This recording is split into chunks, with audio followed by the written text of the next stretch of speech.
Hello বন্ধুরা, এই দেখো আজকে আমাদের পোলাও রান্না হবে, বাসন্তী পোলাও। অলরেডি ঘি, গরম মশলা আর আদার পেস্টে দিয়ে আমি অলরেডি দেখো মেখে রেখেছি। আর এই মাখাগুলো একটু টেনে যাবে, শুকিয়ে যাবে, এর ভেতরে যখন ঢুকে যাবে তখন আমি এটাকে রান্না করব। এটার জন্য আমার লাগবে হচ্ছে গোটা তেজপাতা, লং, এলাচ আর হচ্ছে তোমার দারচিনি। আর তুমি স্বাদ বাড়াতে আমি দেবো এই যে কাজু কিশমিশ আমি ভিজিয়ে রেখেছি, এটাকে আমি ঘিয়ে ভেজে দেবো। আর তোমাকে লবণ লাগবে আর একটু লাগবে হচ্ছে তোমার চিনি ছাড়া তো বাসন্তী পোলাও হবেই না। আমি রান্না করছি, তোমরা দেখো, পাশে থাকো। আর নুন দেওয়ার পরে চিনি, আপনারা যদি বেশি মিষ্টি খেতে পছন্দ করেন। বন্ধুরা, পোলাওয়ের স্বাদ বাড়াতে আমি সাদা তেল ইউজ করিনি, আমি ঘি দিলাম।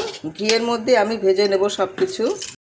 দিয়ে দিলাম গোটা তেজপাতা, এবার এলাচ, গরম মশলা গোটা। এবার এর মধ্যে আমি কাজুটা ভেজে নেব,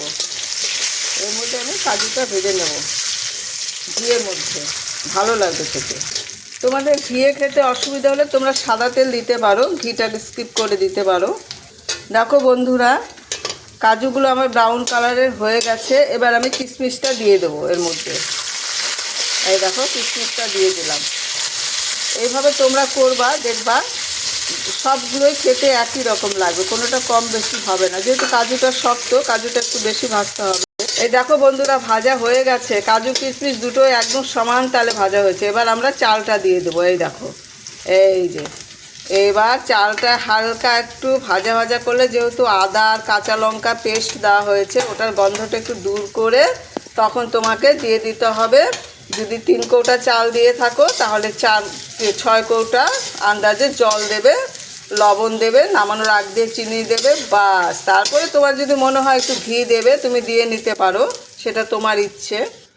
এই দেখো কি সুন্দর ভাজা হয়ে গেছে, যা ঘিয়ের গন্ধ বেরিয়েছে না, যে কাঁচা লঙ্কা আর আদার গন্ধটা শুধু একটু ওটাকে একটু নষ্ট করে দিতে হবে। হ্যালো বন্ধুরা, যেহেতু ভাজা হয়ে গেছে, আমার এই যে মগটা দেখতে পাচ্ছ, এটা হচ্ছে 1/2 লিটারের মগ। যেহেতু আমার 4 কৌটা চাল আছে, যার জন্য আমাকে এটা দিয়ে 4 মগ জল দিতে হবে। এই যে দেখো,